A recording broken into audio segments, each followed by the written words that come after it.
অনেকে কয় শুনছি আবার সিনা চাক বলে নবীর হয় না। এই সিনা চাক বলতে যেটা আমরা বানিয়েছি এটা মুখরোচক, এটা হাদিস কোরআন না। বুখারী শরীফের 3887 নম্বর হাদিস, নবীজির গলা থেকে বুক পর্যন্ত ছিঁড়ে জিবরিল আমিন নবীজির কলিজাটা বের করলেন। বের করে জমজমের পানি দিয়ে নবীজির কলিজাটা ধুয়ে রক্ত জমাটগুলো ফেলে দিলেন এবং বললেন, হাদা হাজ্জুশ শাইতান মিনকা, এটা হলো শয়তানের একটা অংশ ছিল যেখানে শয়তান ওয়াসওয়াসা দিবে বা দিতে পারে। এটারে পরিষ্কার করে কি করলো, সরাই আবার বুকটা জোড়া লেগে গেল। বাচ্চারা দৌড়ে গিয়ে দুধমা হালিমা সাদিয়াকে বলতেছেন, আপনার সন্তান মুহাম্মদ নিহত হয়েছে। হালিমা সাদিয়া দৌড় দিয়ে এসে দেখে মুহাম্মদ মুখ গোমরা করে চুপচাপ করে দাঁড়িয়ে আছে। সুবহানাল্লাহ। ভয় ভীত সন্ত্রস্ত হয়ে হালিমা সাদিয়া নবীজির আম্মাজান আমেনার কাছে আবার ফেরত দিয়ে আসলেন। তাহলে যারা বলে যে নবীজির সিনা চাক হয় না, এরা আসলে হাদিস পড়ে না, এরা বুখারীও চিনে না, মুসলিমও চিনে না, আবু দাউদও মনে হয় আমার চিনে না। কতগুলো হাদিস মেরাজের সময় নবীর সিনা চাক হয়েছে, স্পষ্ট হাদিস, বুখারীর হাদিস। মুসলিম এবং বুখারীর হাদিসের মধ্যে চুল ঢুকানোর ক্ষমতা পৃথিবীর কোন মুহাদ্দিসের নাই, ঠিক না? তাহলে আপনি কি হাদিস পড়লেন, কি রাবীর জীবনী পড়লেন, আহওয়ালুর রিজালও জানেন না, হাদিসের সনদ মতনও মনে হয় চিনেন না, কোন হাদিসটা সহিহ কোনটা যঈফ পার্থক্যও বুঝেন না, কোন হাদিসের রাবী সিকারাবী গায়রে সিকারাবী এগুলোও মনে হয় বুঝেন না, কোন হাদিসটা মুরসাল মুনকাতি এর পার্থক্যও বুঝেন না। এজন্য হয়তো এভাবে বলা হয়। আল্লাহ আমাদের সবাইকে সহিহ বুঝ দান করেন।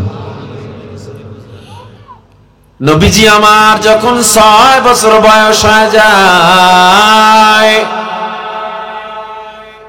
গভীর মনোযোগ দিয়ে শোনো, আমার নবীজির 6 বছর যখন বয়স হয়ে যায়, ওই পাহাড়ের উপত্যকায় বসে আমার নবী আসমানের দিকে আঙুলটা উঠে নাড়ায়। আমার নবী যখন আঙুল নাড়াইতেছে, বাচ্চা এসে দেখে আমার নবী বলে, হাদা আবি, হাদা আবি, এটা আমার বাবা, এটা আমার বাবা। সব বাচ্চারা চলে যায়, মুহাম্মদ ঘরের ভিতরে আসে না। আমেনা পাগলির মতো হয়ে গেছে, দৌড়াইতে দৌড়াইতে, কেন আমার বাচ্চাটা আসে না।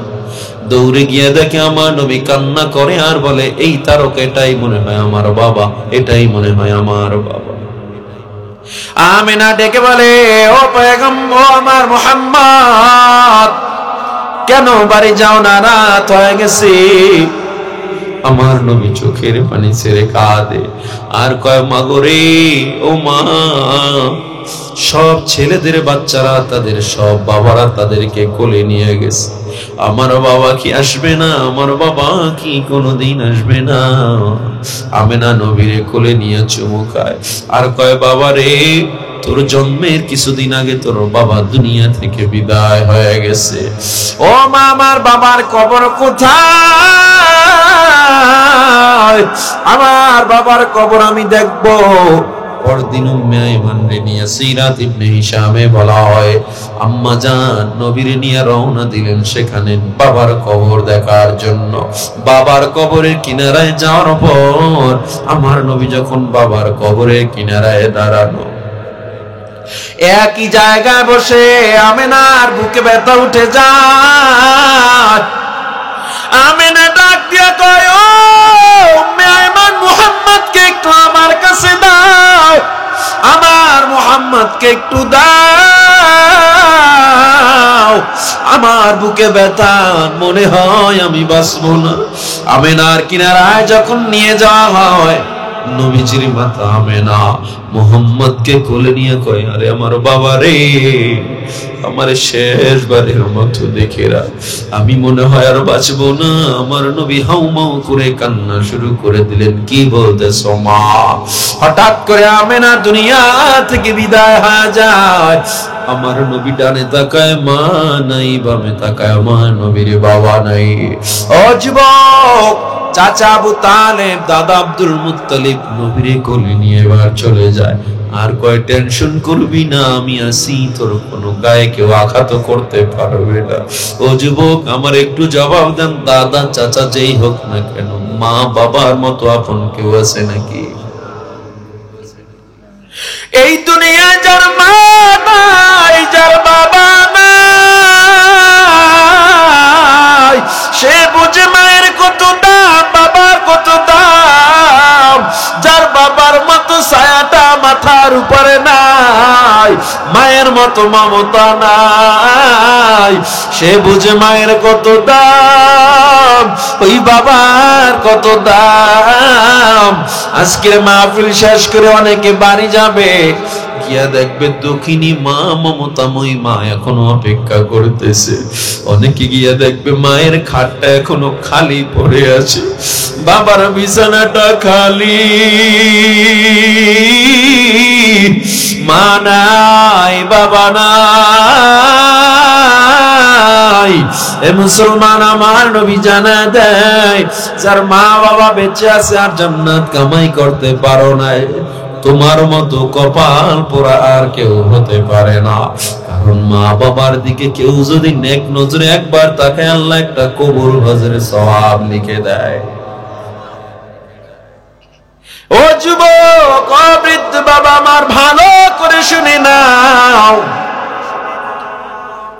সহিহ বুখারীর হাদিস, নবীজির দরবারে একজন আগন্তুক এসে বলে, ইয়া রাসূলুল্লাহ, মান আহাক্কু বিহুসনি সাহাবাতি, মা বাবার মধ্যে আমি কাকে সবচেয়ে বেশি কাছের মনে করব? ক্বালা উম্মুকা, আমার নবী বলে তোমার মা। ক্বালা তুম্মা মান, নবী এরপরে কে? ক্বালা উম্মুকা, নবী আবার বলে তোমার মা। ক্বালা তুম্মা মান, নবী এরপরে কে? নবী আবার বলে তোমার মা। কয়বার? ক্বালা তুম্মা মান, নবী এরপরে কে? নবী বলে আবাকা, তোমার বাবা। মায়ের নাম 3 বার বলেছে, কারণ মায়ের দাম বাবার চেয়ে বেশি নাকি? না না, মায়ের দামের ব্যাপারে আল্লাহ নবী আলাদা হাদিস বর্ণনা করেছে, বাবার ব্যাপারেও আলাদা। কোন হাদিসে এমন কথা নাই, কোরআনের আয়াতেও নাই যে মায়ের দাম বেশি বাবার দাম কম।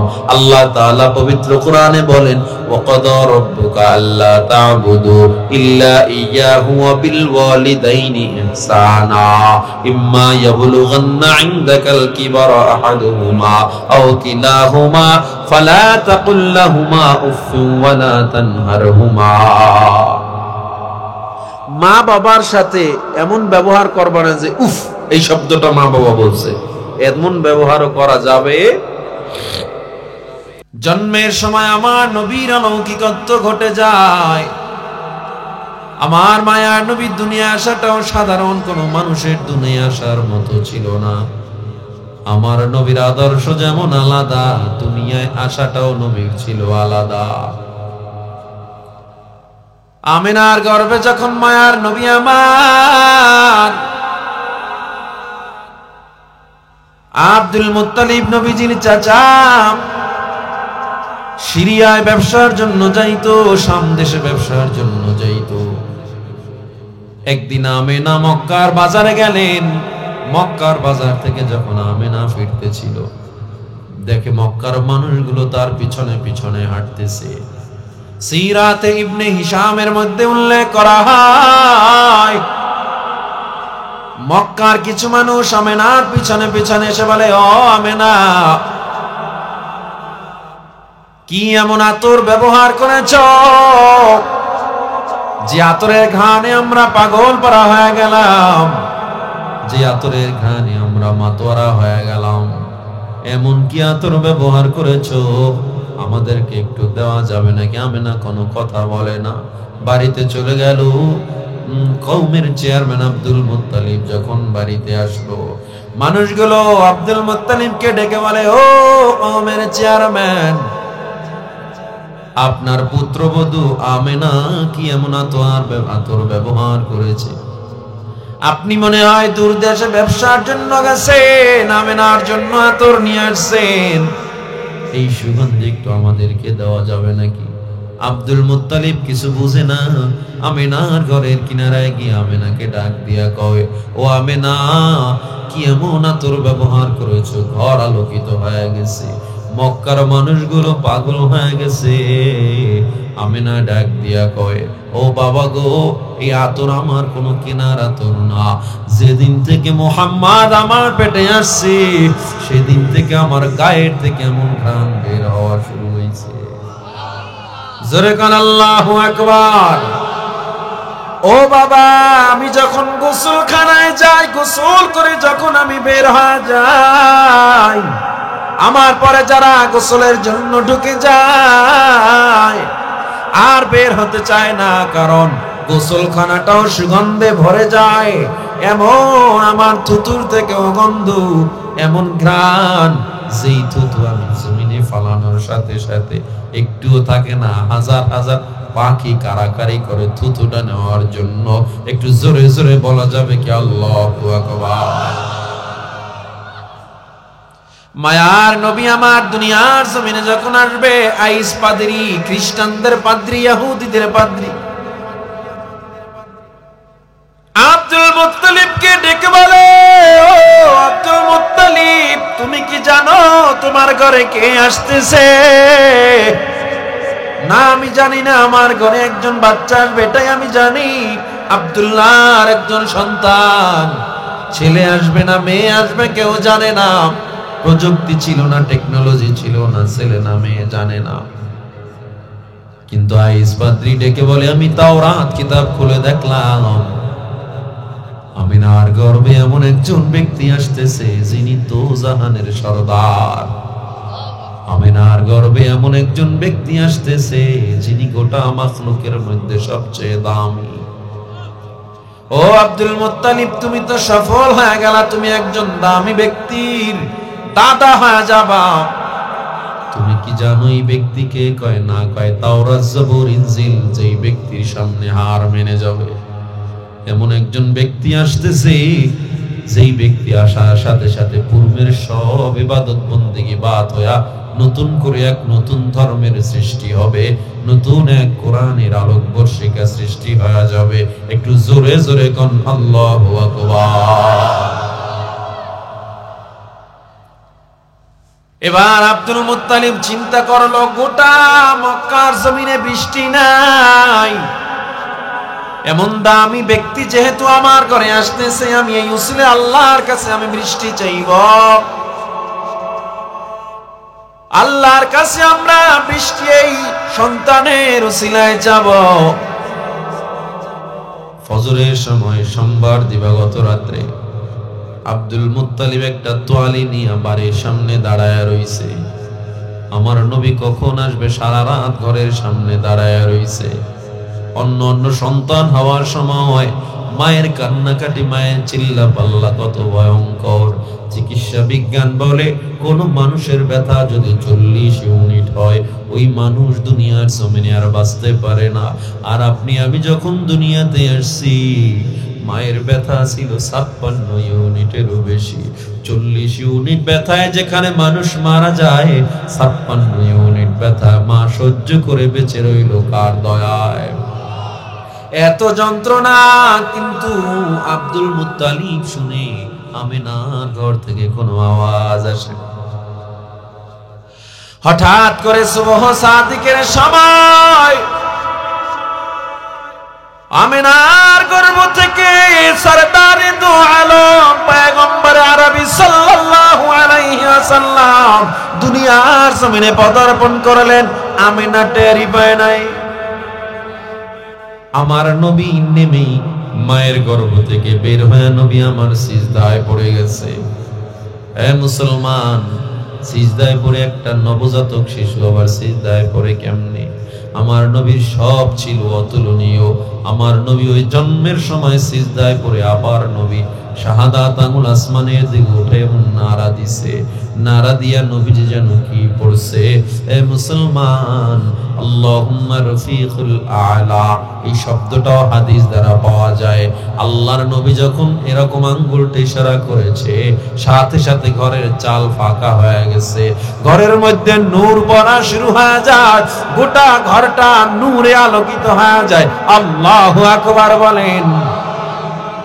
হঠাৎ করে গায়েব থেকে থেকে ওয়াস্তুফু মাশারিক ইলাল মাগরিব, এই বাচ্চাটাকে দ্রুত তাওয়াফ করো, ভ্রমণ করাও।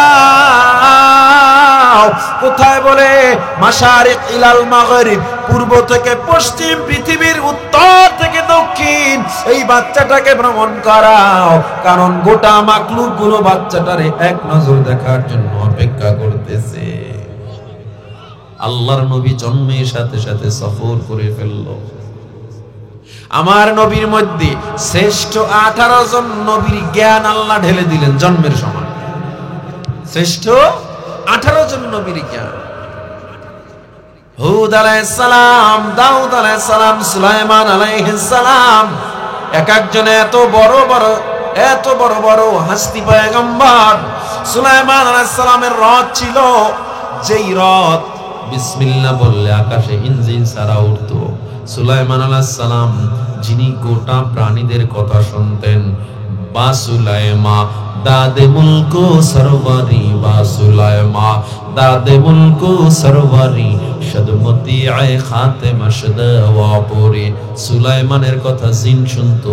সুলাইমানকে আল্লাহ এমন হিকমত এবং প্রজ্ঞা দিয়েছিলেন, যেরকম সুলাইমান আলাইহিস সালামের জ্ঞান ছিল অন্য নবীদের মধ্যে সেটা ছিল না। কিন্তু আমার নবী এমন নবী, আমার মায়ার নবীর মধ্যে সুলাইমানেরও জ্ঞান আল্লাহ দিয়ে দিয়েছিলেন।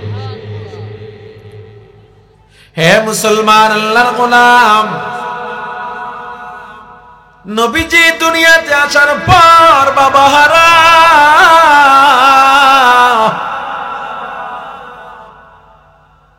8 দিন বয়সে দুধুমা হালিমা সাদিয়ার নিকট আমার নবী চলে যায়।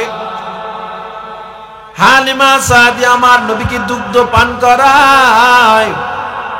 2 বছর পর আবার ফেরত দিয়া যায়। দ্বিতীয়বার আবার 4 বছর বয়স রওয়াতে পাওয়া যায়। সহিহ বুখারীর 3887 নম্বর হাদিস। আল্লাহর নবীজি চতুর্থবার যখন তার মায়ের কাছে আসে, এরপরে আবার হালিমা সাদিয়ার কাছে চতুর্থ বছর যখন চলে যায়, বাচ্চাদের সাথে আমার নবী খেলাধুলা করে না। বাচ্চারা খেলাধুলা করে, নবী দাঁড়ায়া দাঁড়ায়া দেখতেছে। হঠাৎ করে জিবরিল আমিন নবীকে নিয়ে চলে গেলেন। নবীকে নিয়ে দূরে পাহাড়ের এক কিনারায় গিয়া নবীর গলা থেকে নাভি পর্যন্ত পুরো বুকটা ছিঁড়ে ফেললেন। এটার নাম কি? সিনা চাক। কি বলেন? অনেকে কয় শুনছি, আবার সিনা চাক বলে নবীর হয় নাই। বুখারী শরীফের 3887 নম্বর হাদিস। নবীজির গলা থেকে বুক পর্যন্ত ছিঁড়লো। ছিঁড়ে জিবরিল আমিন নবীজির কলিজাটা বের করলেন। বের করে জমজমের পানি দিয়ে নবীজির কলিজাটা ধুয়ে রক্ত জমাটগুলো ফেলে দিলেন এবং বললেন, হাদা হাজ্জুশ শাইতান মিনকা।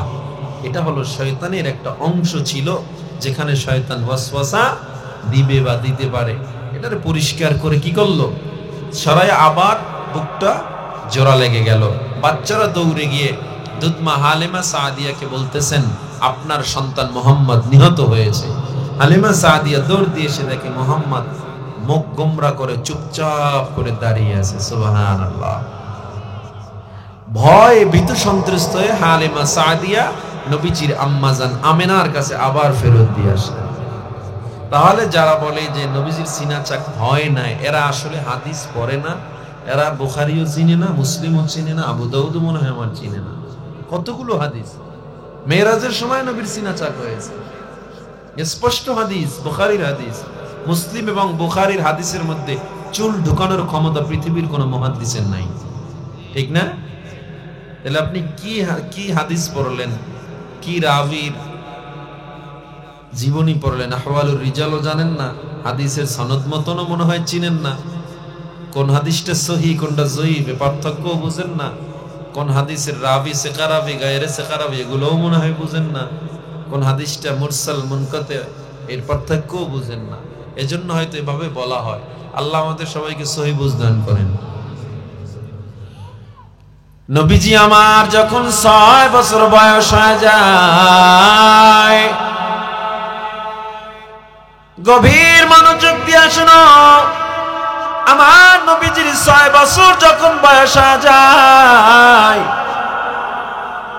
ওই পাহাড়ের উপত্যকায় বসে আমার নবী আসমানের দিকে আঙুলটা উঠে নাড়ায়। আমার নবী যখন আঙুল নাড়াইতেছে, বাচ্চা এসে দেখি আমার নবী বলে হাদা আবি, হাদা আবি, এটা আমার বাবা, এটা আমার বাবা। সব বাচ্চারা চলে যায়, মুহাম্মদ ঘরের ভিতরে আসে না। আমেনা পাগলির মতো হয়ে গেছে, দৌড়াইতে দৌড়াইতে কেন আমার বাচ্চাটা আসে না। দৌড়ে গিয়ে দেখে আমার নবী কান্না করে আর বলে এই তারকা, এটাই মনে হয় আমার বাবা, এটাই মনে হয় আমার বাবা। আমেনা ডেকে বলে ও পয়গম্বর, ও আমার মুহাম্মদ, কেন বাড়ি যাও না, রাত হয়ে গেছে। আমার নবী চোখের পানি ছেড়ে কাঁদে আর কয় মা গো রে, ও মা, সব ছেলেদের বাচ্চারা তাদের সব বাবারা তাদেরকে কোলে নিয়ে গেছে, আমার বাবা কি আসবে না, আমার বাবা কি কোনোদিন আসবে না। আমেনা নবীরে কোলে নিয়ে চুমু খায় আর কয় বাবা রে, তোর জন্মের কিছুদিন আগে তোর বাবা দুনিয়া থেকে বিদায় হয়ে গেছে। ও মা, আমার বাবার কবর কোথায়? আমার বাবার কবর আমি দেখব। পরদিন উম্মে আইমান রে নিয়ে সিরাত ইবনে হিশামে বলা হয় আম্মা জান নবীর নিয়ে রওনা দিলেন সেখানে বাবার কবর দেখার জন্য। বাবার কবরের কিনারায় যাওয়ার পর আমার নবী যখন বাবার কবরের কিনারায় দাঁড়ানো, একই জায়গায় বসে আমেনার বুকে ব্যথা উঠে যায়। আমেনা ডাক দিয়ে কয় ও উম্মে আইমান, মুহাম্মদকে একটু আমার কাছে দাও, আমার মুহাম্মদকে একটু দাও, আমার বুকে ব্যথা, মনে হয় আমি বাঁচব না। আমেনার কিনারায় যখন নিয়ে যাওয়া হয়, নবীজির মাথা আমেনা মুহাম্মদকে কোলে নিয়ে কয় আরে আমার বাবা রে, আমার শেষবারের মতো দেখে রাখ, আমি মনে হয় আর বাঁচবো না। আমার নবী হাউমাউ করে কান্না শুরু করে দিলেন। কি বলতেছ মা? হঠাৎ করে আমেনা দুনিয়া থেকে বিদায় হয়ে যায়। আমার নবী ডানে তাকায় মা নাই, বামে তাকায় আমার নবীর বাবা নাই। ও যুবক, চাচা আবু তালেব, দাদা আব্দুল মুত্তালিব নবীর কোলে নিয়ে এবার চলে যায়। আর কয় টেনশন করবি না, আমি আছি, তোর কোনো গায়ে কেউ আঘাত করতে পারবে না। ও যুবক, আমার একটু জবাব দেন, দাদা চাচা যেই হোক না কেন, মা বাবার মতো আপন কেউ আছে নাকি? এই দুনিয়ায় যার মা নাই, যার বাবা নাই, সে বুঝে মায়ের কত দাম, বাবার কত দাম। যার বাবার মতো ছায়াটা মাথার উপরে নাই, মায়ের মতো মমতা নাই, সে বুঝে মায়ের কত দাম, ওই বাবার কত দাম। আজকের মাহফিল শেষ করে অনেকে বাড়ি যাবে, গিয়া দেখবে দক্ষিণী মা, মমতাময়ী মা এখনো অপেক্ষা করতেছে। অনেকে গিয়া দেখবে মায়ের খাটটা এখনো খালি পড়ে আছে, বাবার বিছানাটা খালি, মা নাই, বাবা নাই। এ মুসলমান, আমার নবী জানা দেয়, যার মা বাবা বেঁচে আছে আর জান্নাত কামাই করতে পারো নাই, তোমার মতো কপাল পোড়া আর কেউ হতে পারে না। কারণ মা বাবার দিকে কেউ যদি নেক নজরে একবার তাকে আল্লাহ একটা কবুল হজের সওয়াব লিখে দেয়। ও যুবক, ও বৃদ্ধ বাবা আমার, ভালো করে শুনে নাও। সহিহ বুখারীর হাদিস, নবীজির দরবারে একজন আগন্তুক এসে বলে ইয়া রাসূলুল্লাহ, মান আহাক্কু বিহুসনি সাহাবাতি, মা বাবার মধ্যে আমি কাকে সবচেয়ে বেশি কাছের মনে করব? ক্বালা উম্মুকা, আমার নবী বলে তোমার মা। ক্বালা তুম্মা মান, নবী এরপরে কে? ক্বালা উম্মুকা, নবী আবার বলে তোমার মা। ক্বালা তুম্মা মান, নবী এরপরে কে? নবী আবার বলে তোমার মা। কয়বার? ক্বালা তুম্মা মান, নবী এরপরে কে? নবী বলে আবাকা, তোমার বাবা। মায়ের নাম তিনবার বলেছে, কারণ মায়ের দাম বাবার চেয়ে বেশি নাকি? না না, মায়ের দামের ব্যাপারে আল্লাহ নবী আলাদা হাদিস বর্ণনা করেছে, বাবার ব্যাপারেও আলাদা। কোন হাদিসে এমন কথা নাই, কোরআনের আয়াতেও নাই যে মায়ের দাম বেশি বাবার দাম কম। আল্লাহ তাআলা পবিত্র কোরআনে বলেন, ওয়াকাদা রাব্বুকা আল্লা তা'বুদু ইল্লা ইয়্যাহু ওয়া বিল ওয়ালিদাইনি ইহসানা ইম্মা ইয়াবলুগান্না ইনদাকাল কিবারা আহাদুহুমা আও কিলাহুমা ফালা তাকুল লাহুমা উফফিন ওয়া লা তানহারহুমা। মা বাবার সাথে এমন ব্যবহার করবা না যে উফ, এই শব্দটা মা বাবা বলছে, এমন ব্যবহারও করা যাবে। আমার নবী তাহলে 3 বার মায়ের নাম কেন বলল? যদি মায়ের দাম বেশি না হয়, 3টা জিনিসের দিকে, বিষয়ের দিকে লক্ষ্য করে মায়ের নাম 3 বার বলেছে। যেই 3টা কষ্ট মা করে বাবা করে না। 1 নম্বরে গর্ভধারণের কষ্ট মা যা সহ্য করে দুনিয়ার কোনো বাবারা তা সহ্য করে না। তুমি আমি যখন ঘরের মধ্যে সব মানুষ ঘুমায় যায়, মা ঘুমায় না গর্ভধারণের ব্যথা। এক মাথায় হাঁটে মা, অন্য মাথায় হাঁটে, দুনিয়ার কেউ দেখে না। এই কষ্টটা দুনিয়ার কোনো বাবা সহ্য করে না, মা যা সহ্য করে। আবার 2 নম্বরে কেন নবী মায়ের নাম বলল? কারণ লেবার পেইন, জন্মের সময় যে একটা কষ্ট, এটা মা সহ্য করে, বাবা করে না। এই জন্য 2 নম্বরে নবী মায়ের নাম বলেছে। কি পরিমাণে কষ্ট! 40 ইউনিট ব্যথায় মানুষ মারা যায়, 56 ইউনিট ব্যথা দিয়ে আসছে। কোন পৃথিবীতে ইতিহাস পাওয়া যায় না এত ব্যথা দেওয়ার কারণে মা কাউকে গলা টিপে মেরে ফেলেছে, পাওয়া যাবে নাকি? বরঞ্চ চেহারার দিকে তাকাইয়া আমার মা সব ব্যথা ভুলে যায়। আমার মা, তোমার মা, একটু নজর করে দেখো, ওই প্রস্রাব পায়খানার কাঁথাগুলো মা ধুয়ে দিছে গভীর রাত ঠান্ডা পানির মধ্যে। এখন তো কত গ্রিজারের ব্যবস্থা, ওই সময় কোনো গ্রিজার ট্রিজার ছিল না। এখনো কত কষ্ট করে মা। আহা, আসলা মানুষ দুনিয়াতে লাঠি দিয়ে মায়ের কলি যাতে, তারপরেও মা কত খুশি, তারপরেও মা কত খুশি। সন্তান বিনে কিছু বুঝে না, যেই মায়ের পদতলে জান্নাত সন্তানের ঠিকানা। মায়ের মতো দরদি কেউ এই দুনিয়ায় পাইবা না, যেই মায়ের পদতলে জান্নাত সন্তানের ঠিকানা।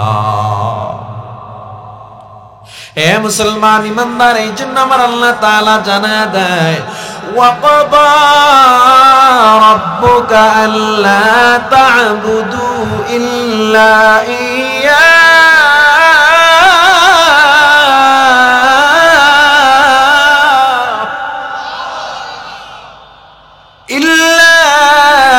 ইয়্যাহু ওয়া বিল ওয়ালিদাইনি ইহসানা।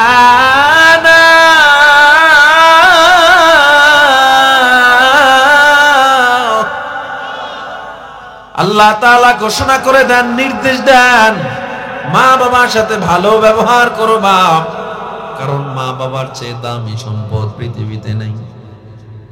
3 নম্বরে মায়ের নাম কেন বলল? আমাদের জন্মের পরে যে লালন পালনের কষ্ট, এটাও মা সহ্য করে, বাবা করে না, ঠিক কিনা? এই জন্য 3 নম্বরেও মায়ের নাম বলল। আহারে, দুনিয়ার সবাই তোমারে ভুলে গেছে, ঘরে খানা রেডি হয়েছে, মজার খানা, মেহমান আসছে, কত খানার আয়োজন, সবাই ভুলে গেছে, ভাগজাগ করে খেয়ে ফেলতেছে। একজন তোমারে আমারে ভুলে নাই, তিনি হলো তোমার আমার মা।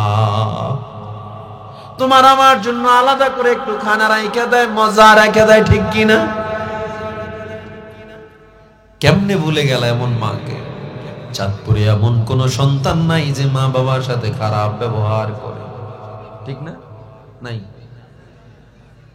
মতলবে নাই, আছে? আল্লাহর কসম করে বলে গেলাম, ও মতলবের মুসলমান, পায়ে হাত দিয়ে বলে গেলাম, বিশ্বাস করে নাও, আজকে তোমার মা বাবার সাথে তুমি যেই ব্যবহার করো, তুমি যখন বৃদ্ধ হয়ে যাবা, তুমিও যখন বাবা হয়ে যাবা, তোমার সন্তান তোমার সাথে সেম ব্যবহার করবে। আজকে তোমার সন্তানকে তুমি বৃদ্ধাশ্রমে, তোমার মা বাবাকে বৃদ্ধাশ্রমে পাঠাও, তোমার সন্তানও তোমাকে বৃদ্ধাশ্রমে পাঠাবে, কোনো সন্দেহ নাই। কামা তাদিনু তুদানু। আমার নবী মা হারা, এমন মায়ার মমতা কে দিবে আমার নবীরে? আমার নবীর বয়স যখন 10-এর কাছাকাছি, আমার নবী গোটা আরবে আল আমিন উপাধি পেয়ে যায়। নবীর চেয়ে বিশ্বাসী কেউ নাই। সুবহানাল্লাহ। লাকাদ কানা লাকুম ফি রাসূলিল্লাহি উসওয়াতুন হাসানাহ। কেমনে আমার নবীর জীবনী তোমার আমার জন্য আদর্শ। নবীজি 10 বছরের মধ্যেই বিশ্বাসী হয়ে যায়। মানুষ ব্যবসার জন্য যাইতো, তখন তো ব্যাংক ছিল না, কারো কাছে টাকা রাখতো। মক্কার মধ্যে সবচেয়ে বিশ্বস্ত ব্যক্তি ছিল মুহাম্মদ, তার কাছে সবাই টাকা জমা রাখতো। মা বাবা সন্তানকে যখন ঘুম পড়াইতো, বলতো আমার সন্তানটারে আমি মুহাম্মাদের মতো বানাবো। আমার নবী কেমন আদর্শ! নবী যখন যৌবনে পদার্পণ করালেন, আমার নবী 25 বছর বয়স হয়ে গেল, আম্মা জান খাদিজার সাথে নবী বিবাহ বন্ধনে আবদ্ধ হলেন। আমার নবী আম্মা জান খাদিজার সাথে ব্যবসায়িক পার্টনার হয়ে গেলেন। নবীজি হেরা গুহায় ধ্যান মগ্ন শুরু করালেন। ধ্যানমগ্ন নবী হঠাৎ করে একদিন হেরার চারদার আলোকিত হয়ে গেল। জিবরিল আমিন এসে বলে, ইকরা নবী পড়েন। নবী বলে, পড়তে জানি না। ইকরা নবী পড়েন। নবী বলে, পড়তে জানি না। ইকরা পড়েন, পড়তে জানি না। জিবরিল আমিন বুকে চাপ দিয়া বলেন, ইকরা বিসমি রাব্বিকাল্লাযী খালাক। পড়েন আপনার প্রভুর নামে, যিনি আপনাকে সৃষ্টি করেছে। আমার নবী এক টানে 5 আয়াত পড়ে ফেলল। এর দ্বারা প্রমাণ হয়ে যায় আমার প্রভুর পড়ার দাম আছে। যেই পড়ার মধ্যে আমার প্রভুর পরিচয় নাই, ওই পড়ার কোনো দাম নাই। ঠিক আপনি রাস্তে কইলো ঠিক, জোরে কইলো জোরে কর না, ঠিক না ঠিক? কথা কয় না। যেই পড়ালেখার মধ্যে আমার আল্লাহর পরিচয় মিলবে না, ওই পড়ালেখার কোনো দাম নাই। স্কুলে পড়ো কোনো সমস্যা না, তবে কোরআন যদি তোমার শিখতে হবে, কলেজে পড়ো সমস্যা নাই। কোরআনকে মাইনাস করে কলেজে পড়া তোমার জন্য জায়েজ নাই। কোরআনকে মাইনাস করে স্কুলে পড়া জায়েজ নাই। হারাম বলি না, কি বলছি? জায়েজ নাই বলতে মুসলিম হিসাবে আল্লাহর পরিচয় পাওয়া দরকার আছে না নাই? তাইলে কি শিক্ষা করতেছো? হুজুর মাদ্রাসায় পড়ো কেন? মাদ্রাসায় কেন পড়বো? মাদ্রাসায় পড়ে দেই, হুজুররা তো খালি মাইশের বাড়ি খায়, ঠিক না? হুজুররা মাইশের বাড়ি খায়, তুমি খাও না? তুমি শুক্রবারে ঝুলিয়া ফিলিয়ে পিড়ে কম করো নি? আর দোষ হুজুর গো। খাওন পাইলে কেউ ছাড়ে না, দোষ পরে হুজুর গো। হুজুররা খায় না, খাওয়ায় কে? জোরে কোন? খাইতেই তো পারি না। 50 পদের আইটেম ঠেলে সরাই দি ভাই, একটু শাক দান খাই। প্রতিদিন কত খাওয়া যায়? শুধু হুজুরদের জন্য আল্লাহ কোরআন নাজিল করেছে, মুফতিদের জন্য, মাওলানাদের জন্য কোরআন, ঠিক না? ওই একজনে কই ঠিক। এই কোরআন সবার জন্য আল্লাহ দিয়েছেন। এই কোরআন নাজিল করেছে গোটা মানব জাতির জন্য আমার আল্লাহ। তাইলে শুধুমাত্র হুজুরদের উপরে কেন দায়িত্ব ছেড়ে দিলেন? দোষটাও হুজুর গো দিতেছেন। নিজে কোরআন মানে না, সন্তানরে পড়ায় না, অন্যরে পড়লেও তিরস্কার করে, আছে না নাই? আপনাদের মতলবে নাই। মতলবে থাকলেও মতলব উত্তরে নাই। আছে কয় মাদ্রাসায় পড়ে কি লাভ? বিজ্ঞান শিখবে না, মাদ্রাসায় পড়ে কি লাভ? এই সন্তান তো সমাজ চালাতে পারবে না, এই সন্তান তো সালিশ ব্যবস্থা বুঝবে না, ওসি হইতে পারবে না, র্যাব আর্মি হইতে পারবে না, ডিসি হইতে পারবে না। হতে পারবো না, তবে এমন জিনিস হতে পারি ওসি ডিসি র্যাবরা সব সময় ফোন দিয়া দোয়া নিবে, এটা তো হইতে পারি। ঠিক কিনা জোরে বলে? ওই ক্ষমতা চার যত বড় হোক না কেন, 5 বছরের জন্য তোমার বাহাদুরি, এরপরে তোমার জিগায় না, পলানো লাগে। ঠিক কিনা জোরে বলে?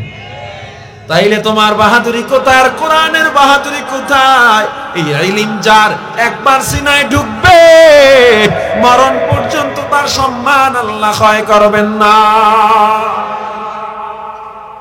আর তুমি তো কোরআন হাদিস তুইয়া দৌড়াও, নেতার পিছনে দৌড়াইতে দৌড়াইতে পায়ের চামড়া তুইয়া পালায়া গেছে, গা ফোন দিয়েও খবর লয় না।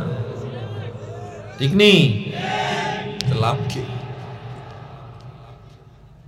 আর একদল চিন্তা করতেছে আমগো তো দোষ নাই, তোমরাও আবার দৌড়দৌড়ি শুরু করবে কয়দিন পর, জানি তো। হে মুসলমান ইমানদার, যেই শিক্ষার মধ্যে কোরআন থাকবে না ওই শিক্ষার কোনো দাম নাই। যেই জ্ঞান তোমাকে প্রভুর পরিচয় দিবে না ওই জ্ঞান তোমার জন্য শেখার দরকার নাই। এই কোরআনের মধ্যে বিজ্ঞান আছে না নাই? এই কোরআনের মধ্যে অর্থনৈতিক ব্যবস্থাপনা শিক্ষা আছে, এই কোরআনের মধ্যে রাজনীতি কেমনে করবা আছে, পারে পরিবার কেমনে চালাবা তাও কোরআনে আছে, তোমার সন্তানকে কেমনে লালন পালন করবা তাও আছে না নাই? তুমি মনে করছো হুজুররা খালি ডুল্লা ডুইলা কোরআন পড়ে আর কিছু পারে না? এই কোরআন হলো সব জ্ঞানের ফ্যাক্টরি। যত বিজ্ঞান, যত সায়েন্টিস্ট, যত অর্থবিদ, যত যারা আছে, যত বড় বড় লেখক পণ্ডিত দার্শনিক আছে, কোরআনকে রিসার্চ ছাড়া কেউ বড় দার্শনিক হতে পারে না। কসমোলজি বিদ্যা আছে, অ্যাস্ট্রোলজি, বায়োলজি, জিওলজি, ফিজিক্সের জ্ঞান, পদার্থ বিজ্ঞান, মহাকাশ বিজ্ঞান, তারকার চ্যানেলগুলো পর্যন্ত কোরআনে আল্লাহ দিয়েছে। ওই Proxima Centauri, Alpha Centauri, Andromeda গ্রহর কথা কোরআনে আছে, ব্ল্যাক হোলের কথা কোরআনে আছে, গ্যালাক্সির কথা কোরআনে আছে, জুপিটার, নেপচুন, শনি, রবি, সোম, মঙ্গল, বুধ, বৃহস্পতি, প্রত্যেকটা গ্রহের ব্যাপারে কোরআনে আল্লাহ ১৫০০ বছর আগে আবিষ্কার করে রাখছে। তোমার বাবা, তোমার বিজ্ঞানীরা তো মাত্র ১৫০ বছর আগে আবিষ্কার করছে, আর আমার আল্লাহ ১৫০০ বছর আগে সব আবিষ্কার করে রেখে দিয়েছে। আমি যদি শুধু কোরআন বিজ্ঞান নিয়ে আপনাদের এই মাহফিল 2 দিন ব্যাপী দেন, আর আমি 2 দিন কোরআন বিজ্ঞান নিয়ে আলোচনা করি, শেষ করতে পারবো না। সহজে বইলা যাই, কোরআনের মধ্যে যা আছে পৃথিবীর কোন জ্ঞানের মধ্যে তা পাওয়া যাবে না। হে মুসলমান ইমানদার, এই বিজ্ঞান মাত্র ৮৮ বছর আগে আবিষ্কার করেছে পিঁপড়া বিদ্যার কথা। পিঁপড়া বিদ্যা কি জানেন? পিঁপড়ারা মানুষের মতো আচরণ করে, এদের মধ্যে মারামারি হয়, মারামারি হইলে আবার সালিশ ব্যবস্থা আছে। এদের মধ্যে প্রধানমন্ত্রী কামরা ভিন্ন, পিঁপড়ার মধ্যে স্বরাষ্ট্রমন্ত্রী কামরা ভিন্ন, পিঁপড়ার মধ্যে আবার বিচারপতির কামরা ভিন্ন, পিঁপড়াদের মধ্যে আবার সড়ক যোগাযোগ ব্যবস্থাপনা মন্ত্রণালয় আছে। এরা ব্রিজের টাকা মাইরা বিদেশ পাঠায় না, এরা রডের বদলে বাঁশ দেয় না। ঠিক কিনা? এই পিঁপড়ারা ব্রিজ বানায়, এরা আবার দেখে ব্রিজটা মজবুত হয়েছে কিনা, নিজেরা চেক করে, দল যাবে পিঁপড়া, গাছের ডালপালা দিয়ে ব্রিজ বানায়। এদের মধ্যে আবার ওয়েদার কন্ট্রোল প্যানেল আছে, যারা শুধুমাত্র আবহাওয়ার ব্যাপারগুলো ওখানে বসে কি করে, কন্ট্রোল করে। যখন দেখে বৃষ্টি আসবে, ভাব গাট্টি বস্তালে গাছের মাথায় উঠে যায়। সুবহানাল্লাহ। এই পিঁপড়া বিদ্যা বিজ্ঞান আবিষ্কার করেছে মানুষের মতো তাদের আচরণ ৮৮ বছর আগে। কোরআনের সূরা নমলের ১৭ এবং ১৮ নম্বর আয়াতে আল্লাহ ১৫০০ বছর আগে বইলে রাখছে। সুবহানাল্লাহ। ইয়েনা জোরে কর সুবহানাল্লাহ। শুধু তাই নয়, চাঁদের নিজের কোনো আলো নাই, সূর্যের থেকে আলো সংগ্রহ করে চাঁদ রাতে আমাদের আলো দেয়। চাঁদ কিন্তু দিনের বেলা সূর্যের থেকে আলো ধার নেয়, রাত্রে আবার আমাদের আলো দেয়। বিজ্ঞান মাত্র ২০০ বছর আগে আবিষ্কার করেছে। আল্লাহ সূরা ফুরকানের ৬১ নম্বর আয়াতে ১৫০০ বছর আগে বলে দিয়েছে। চন্দ্র সূর্যের কক্ষপথ আবিষ্কার করছে বিজ্ঞান 150 বছর আগে। আল্লাহ সূরা আম্বিয়ার 33 নম্বর আয়াত দিয়ে 1500 বছর আগে আবিষ্কার করে রাখছে। কতক্ষণ আপনাদের বলবো। এবার আসেন চিকিৎসা বিজ্ঞানে। চিকিৎসা বিজ্ঞান কয় হার্টকে ভালো রাখতে চাও, ডান কাত হয়ে ঘুমাও।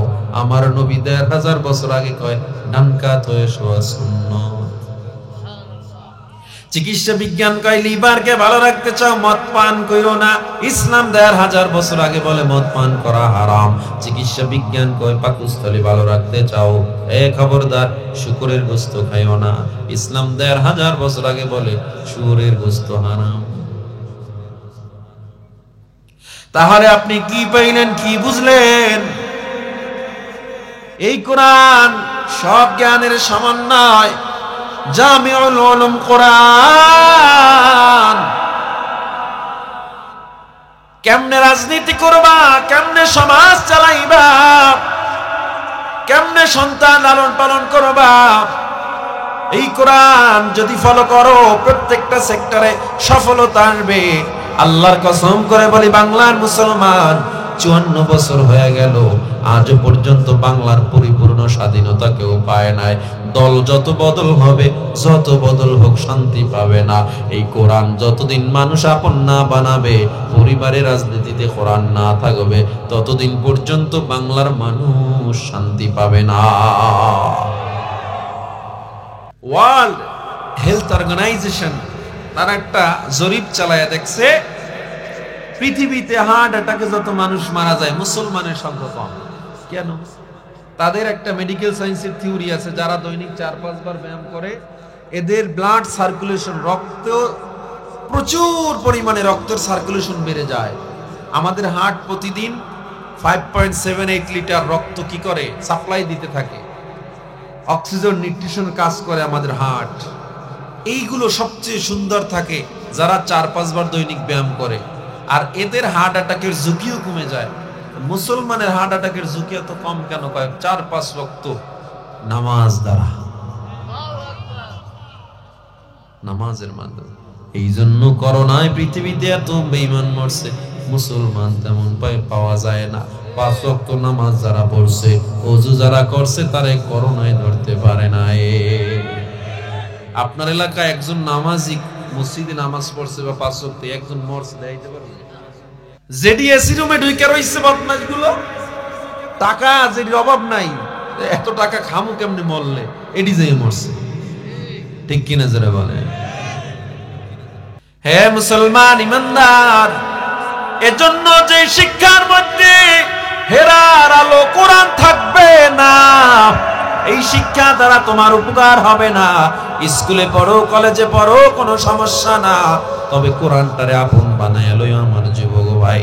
হয়তো এতদিন কোরআন পড়তে পারো নাই, নতুন করে কোরআনটারে সিনায় ঢুকায়া নাও।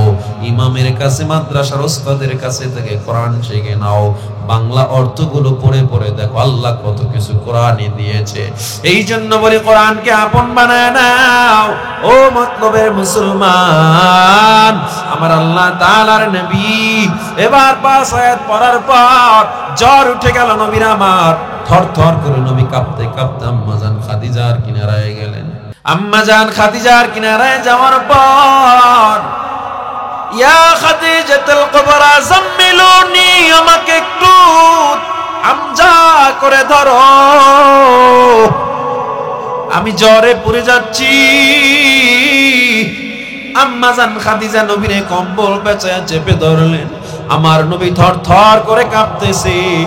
আমার নবীর ঠোঁট মোবারক খাদিজার কানের সাথে লাগাইয়া আমার নবী আস্তে আস্তে কয়, খাদিজা, তুমি জানো আমার মা নাই, আমার বাবা নাই, একমাত্র আমার চাচা আবু তালেব, তিনি এই বছর দুনিয়া থেকে বিদায় হয়ে গেছে। তুমি ছাড়া আমার এই দুনিয়ায় আর কেউ নাই। আমি এখন এমন একটা কথা বলবো, হতে পারে তুমিও আমার একা ফালায়া চলে যাবা খাদিজা। আম্মা জান খাদিজা ডেকে বলে, না ও মুহাম্মদ, আমি আপনার বিশ্বাস করি, টেনশন করার দরকার নেই, আমারে আপনি বলতে পারেন।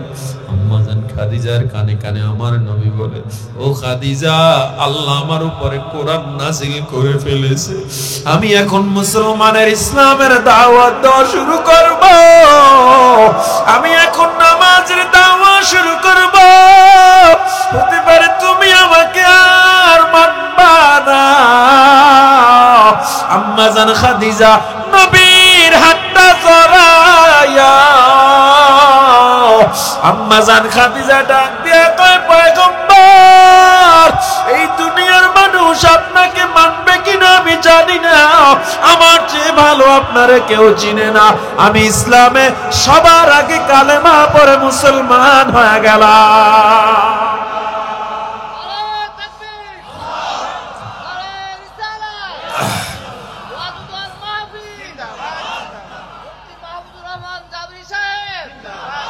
হে মুসলমান ইমানদার, আমার মায়ার নবী এবার শক্তি পেয়ে গেলেন।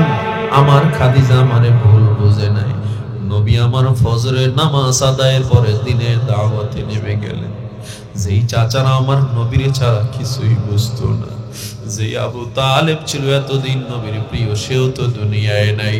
নবীর চাচা আবু জাহেল আর অন্য অন্য চাচারা নবীর ছাড়া কিছু বুঝতো না। নবী যখন দিনের দাওয়াত শুরু করে দিল, আমার নবী সিজদায় উটের পচা নারী বুড়ি নবীর মাথার উপরে চেপে ধরল। আমার নবীর গায়ে আঘাত, নবীর গলায় রশি লাগায়া টান দিয়া নবীর গায়ের চামড়া রক্তাক্ত করে ফেলে আমার নবী ঘরে চলে যায়। গিয়া খাদিজা রক্তগুলো মুছে দেয়। আমার নবীরে বারবার খাদিজা বলে, আপনি কি প্রকাশ্যে দিনে দাওয়াত দেওয়া কি জরুরি? বলে হ্যাঁ। যত বাধা আসুক খাদিজা, দিনের দাওয়াত বন্ধ করা যাবে না। আমার নবী ঘরে গিয়া সান্ত্বনা পেতেন। দিনের দাওয়াত রাত্রে নবী আমার খাদিজার কাছে এসে সান্ত্বনা পাইতেন, দিনে দাওয়াত দিতেন আমার নবী। হঠাৎ করে কিছুদিনের মধ্যে খাদিজাও দুনিয়া থেকে বিদায় হয়ে যায়। আমার নবী ডানে তাকায়, এখন মা নাই, আমার নবীর বাবা নাই, আমার নবীর চাচা আবু তালেব নাই, খাদিজাও নাই। নবী আমার ইয়তীম, এমন ইয়তীম, কোথায় যাবে নবী আমার? সোজা উম্মে হানি তায়েফে গেল, ফুফির বাড়িতে নবী চলে গেল। উম্মে হানি ফুফির ঘরে গিয়া যখন আশ্রয় নিল, এ মুসলমান, সহিহ মুসলিম শরীফের হাদিস, উম্মে হানির ঘরে ফুফির ঘরে থাকার পর ওই তায়েফ শাসন করত দুই ভাই, ডাক দিয়া কয়, মুহাম্মদ তুমি কোরআন নিয়ে আসছো তায়েফে? বলে হ্যাঁ। খবরদার, খবরদার, এখানে কোরআনের দাওয়াত চলবে না। আমার নবী কোনো কথা শুনে না, কারণ কোরআনের দাওয়াত দিলে বাধা আসবে, এটা জেনে নবী আমার দাওয়াত দিতেছে। এ মুসলমান, যত বাধা আসুক কোরআনের ইসলামের দাওয়াত বন্ধ করা যাবে নাকি? জোরে বলেন। জীবন যদি যায় তবুও দাওয়াত বন্ধ করা যাবে নাকি? ও মুসলমান, আল্লাহর নবী এবার দাওয়াতের জন্য নেমে গেল তায়েফের ময়দানে।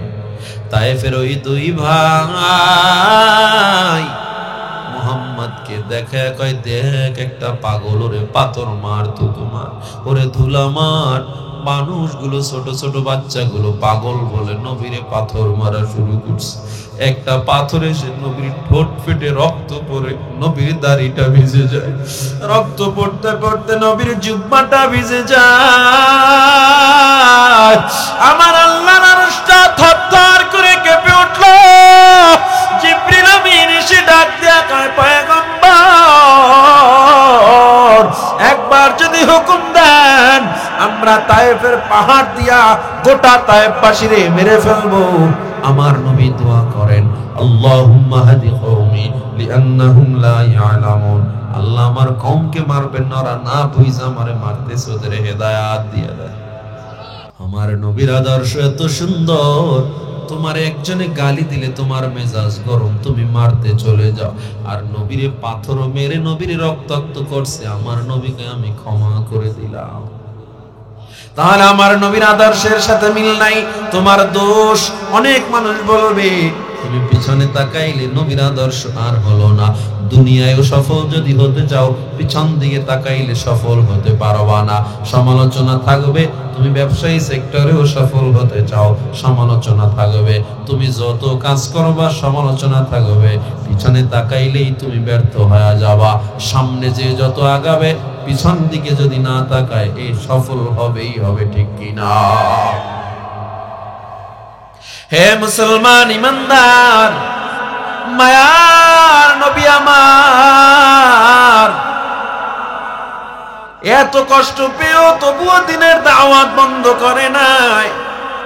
এই জীবনের মধ্যে কেমন আদর্শ কয়, এখান থেকে একটা ভালো আদর্শ নিয়ে নাও, প্রতিশোধ পরায়ণ হইও না। নবীরে যারা মারছিল, মক্কায় যারা নবীরে কষ্ট দিয়েছিল, নবী মক্কা বিজয়ের দিন এসে সবাইকে সাধারণ ক্ষমা করে দিলেন, ঠিক কিনা জোরে বলেন? নবীরে মক্কাবাসী তারা দেয়, আমার নবী মদিনায় যায়। মদিনার গাছে গাছে গাছে গাছে বাচ্চারা উঠে গেছে, নবীর এক নজর দেখবে বলে। মদিনার মানুষ খানার প্লেট নিয়ে বসে আছে, তখন হঠাৎ খবর মুহাম্মদ মক্কা থেকে মদিনায় চলে আসছে। খানার প্লেট রাইখা দৌড়ে আমার নবীর এক নজর দেখার জন্য গেছে। তোলা আল বাদ্রু আলাইনার গান গেয়ে গিয়ে আমার নবীরে সবাই স্বাগতম জানায়। হে মুসলমান ইমানদার, আমার নবী মদিনায় গেলেন, গোটা মদিনার মাটিটা সোনার মদিনা হয়ে গেল। ওই মাটি সাধারণ মাটি ছিল, আমার নবী যাওয়ার কারণে সোনার মাটি হয়ে গেল। রাসূল নামে কে এলো মদিনায়, রাসূল নামে ওরে আকাশের ওই চন্দ্র কেরে ওকে আনলো দুনিয়ায়, রাসূল নামে গলেতে তসবির মালা,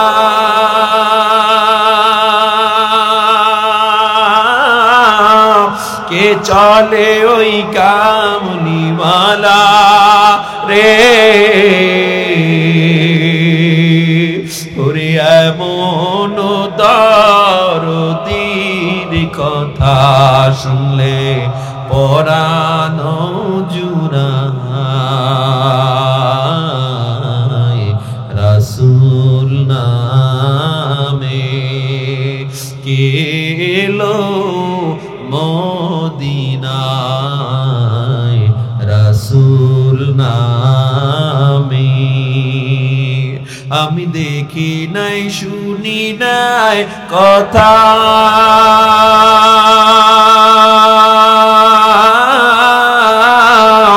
মানুষে নাচে মানুষের ব্যথায় রে,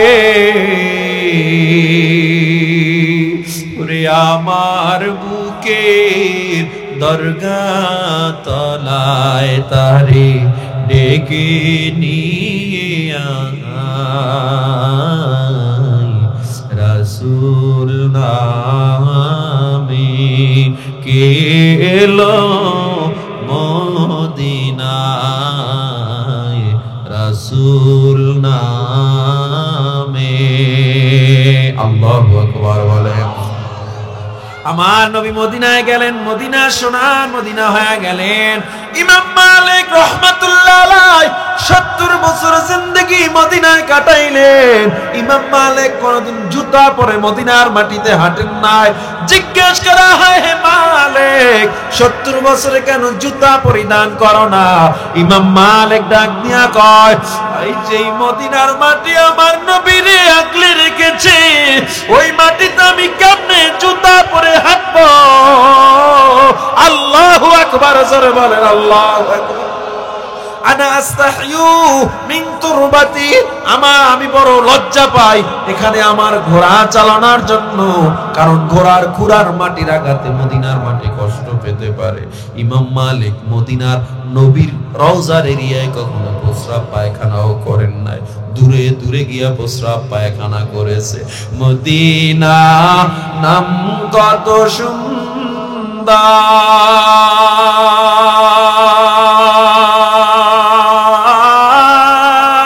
বান্দার মদিনা কিড়েছে অন্তর,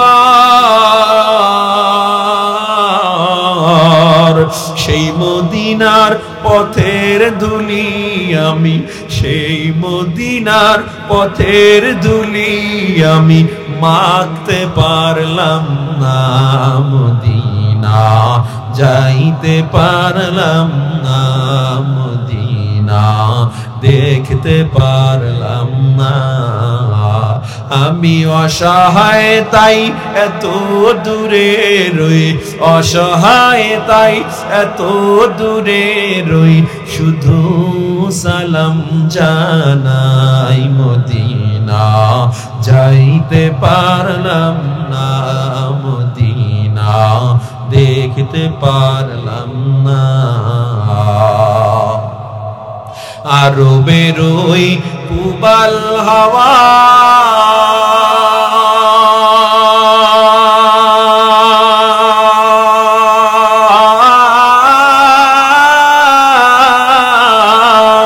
পশ্চিমে করেছো ধাওয়া,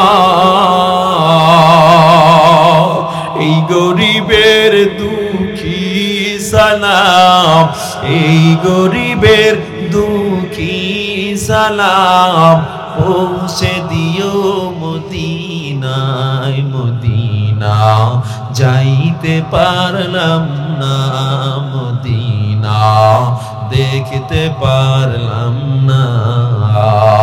আমি অসহায় তাই এত দূরে রই, শুধু সালাম জানাই, মদিনা যাইতে পারলাম না, মদিনা দেখতে পারলাম না। মদিনায় যাওয়ার মনে ইচ্ছা আছে না নাই? কার কার আছে একটু হাতটা ওঠান। ও দয়ার আল্লাহ, হাতগুলো কবুল করে নাও। তুমি তো প্রথম আসমানে এসে বান্দার দোয়া কবুলের জন্য অপেক্ষা করতেছ।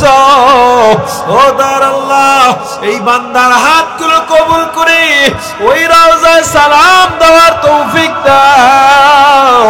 কাবার গিলাফ ধরে লাব্বাইক বলার তৌফিক দাও। আমাদেরকে নামাজিওয়ালা নবীর আদর্শওয়ালা বানায়া দাও আল্লাহ। যেমনে চললে তুমিও নবী খুশি থাকবে সেভাবে চলার তৌফিক দাও। পড়ে না আমিন, আরো জোরে পড়ে না আমিন। নবীর আদর্শ নিয়ে মরতে চাইতো ইনশাআল্লাহ। জোরে বলেন ইনশাআল্লাহ। আল্লাহ আমাদের কবুল করেন।